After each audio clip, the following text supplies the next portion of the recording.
Welcome to another edition of random videos by me. As you can see that I'm very sleepless. I'm usually sleepless. It's my identity now. If somebody asks me, how are you? I usually say sleepless. So the thing about being sleepless is after a point, your body kind of like adjusts. Like there is like uh, a setting, a factory setting in you that is like okay with 6.5 hours of sleep. Fine. If you get 7 hours, great.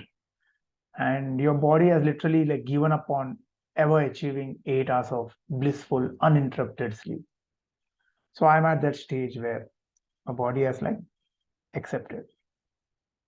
And there's a point where you stop caring about your dark circles, you stop caring about these kind of superficial features or lack of. You don't spend time on it. You accept that it's perfectly fine. You just have to get through it, and hopefully you'll reach a stage where you look back and you'll be like, oh, you know what, once upon a time I used to sleep for less than 7 hours. So it's just a phase, if nothing else. At least that's what I tell myself. I'm not sure whether that's a that's the right way of looking at things, but yeah, that's how I've evolved with time. But anyway, the purpose of this particular video was not my sleep cycle.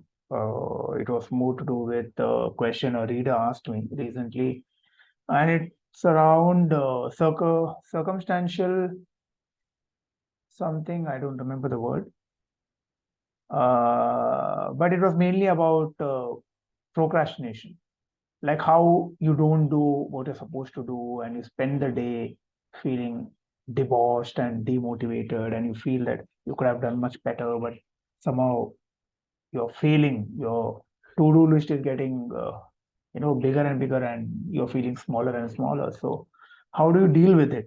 That was a question posed to me, and although I'm in no position to advise anyone, because I myself I'm like the patron saint of procrastination.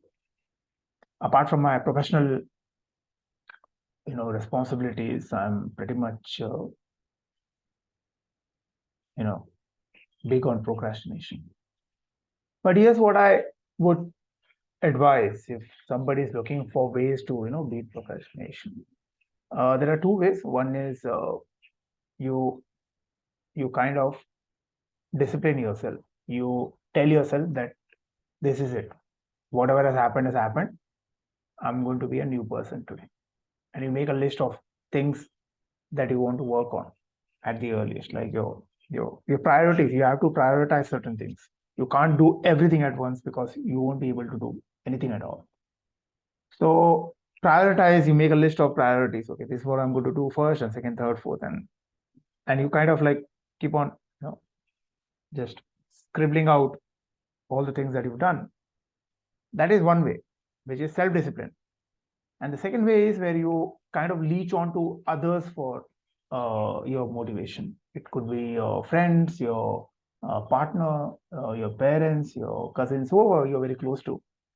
So you kind of ask them to help you get out of this rut, because you kind of understood that, okay, this is not something I can do on my own, and it's perfectly all right to ask for help.